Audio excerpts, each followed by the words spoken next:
നമസ്കാരം. എനിക്ക് പ്രധാനമായിട്ടും ഒരു വലിയൊരു കാര്യം പറയാനുണ്ട്. യൂട്യൂബിലാണെങ്കിലും ഫേസ്ബുക്കിലാണെങ്കിലും ഇൻസ്റ്റാഗ്രാമിലും വീഡിയോസ് ഇടുമ്പോൾ നിങ്ങൾ പലപ്പോഴും കണ്ടിട്ടുള്ളൊരു കാര്യമാണ്, ഇത്തരത്തിലുള്ള ആളുകൾ നിങ്ങളുടെ കൂടെയുണ്ടോ അവരെ വിശ്വസിക്കരുത്, അല്ലെങ്കിൽ ഇത്തരത്തിലുള്ള ആളുകളുണ്ടോ അത്.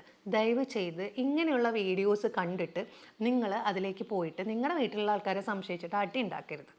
പലപ്പോഴും ഇവിടെ വരുന്നൊരു പ്രശ്നം എന്താണെന്ന് വെച്ച് കഴിഞ്ഞാൽ, ഒരാളുടെ ബാക്ക്ഗ്രൗണ്ട് മനസ്സിലാക്കാതെ നമുക്ക് ഒരിക്കലും ഒരാളുടെ പേഴ്സണാലിറ്റീനെ കുറിച്ചിട്ട് നമുക്ക് പറയാൻ പറ്റില്ല. ഈവൻ പേഴ്സണാലിറ്റി ഡിസോർഡേഴ്സ് DSMൽ വെച്ചിട്ട് നമ്മൾ അതിനെ പറഞ്ഞ് അനലൈസ് ചെയ്ത് ഇങ്ങനെയാണ് പോയിന്റ്സ് പറയുമ്പോഴും ആളുകൾ കേൾക്കുന്ന ആൾക്കാർ എനിക്കിതുണ്ട് ഇന്നതുണ്ട് എന്നൊക്കെ തോന്നും. ഒരുമാതിരി ഗൂഗിളിൽ സെർച്ച് ചെയ്തിട്ട് നമ്മൾ കിട്ടുമ്പോൾ ആ സിംറ്റംസ് വെച്ചിട്ട് എനിക്ക് ഈ പ്രശ്നമുണ്ട്, എനിക്ക് ഈ അസുഖമുണ്ട് എന്ന് പറയണ മാതിരിയാണ്.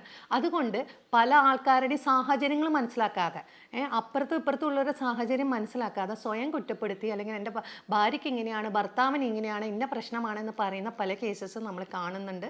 അതുകൊണ്ട് ദയവായിട്ട് പറയാണ്, ഇന്ന പേഴ്സണാലിറ്റീനെ വിശ്വസിക്കാൻ പാടില്ല, അങ്ങനെയൊന്നും നമുക്ക് പറയാൻ പറ്റില്ല. ഇങ്ങനെയുള്ള ആൾക്കാരെ നല്ലതല്ല. കാരണം നമുക്കത് തിരിച്ചറിയാൻ പറ്റുന്നുണ്ട്. ചില അസുഖങ്ങൾക്ക് ലക്ഷണങ്ങൾ ഇന്നതാന്ന് പറയുന്നു എന്നല്ലാണ്ട് അതിൻ്റെ അപ്പുറത്ത് ഇന്നതാണ് ഇങ്ങനെയാണ് എന്ന് പറയുന്ന രീതി വളരെ തെറ്റാണ്.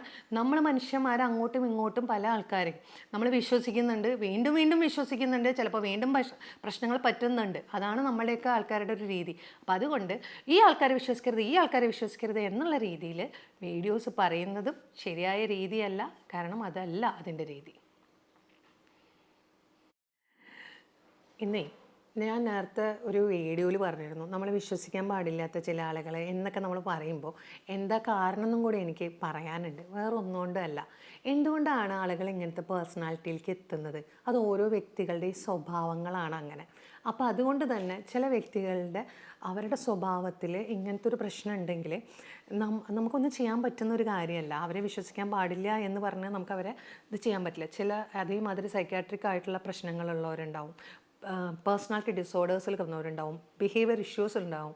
ഈ ആളുകളൊക്കെ എങ്ങനെയാണ് നമുക്ക് പറയാൻ പറ്റുക? ഇവരെല്ലാം അവരുടെ മിസ്റ്റേക്ക് കൊണ്ടല്ല, അവർക്ക് അങ്ങനെയാണ്. അതിനെ നമുക്ക് ട്രീറ്റ് ചെയ്യാൻ ഹെൽപ്പ് ചെയ്യുക എന്നുള്ളതാണ്.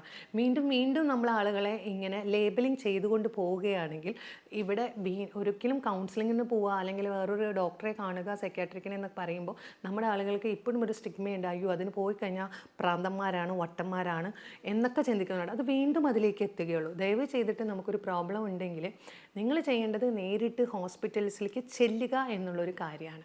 കാരണം അവിടെ ചെന്ന് അവിടെയാണ് നമ്മളുടെ എന്താണ് പ്രശ്നങ്ങൾ എന്നുള്ളത് മനസ്സിലാക്കേണ്ടത്, അല്ലാതെ സ്വയമല്ല.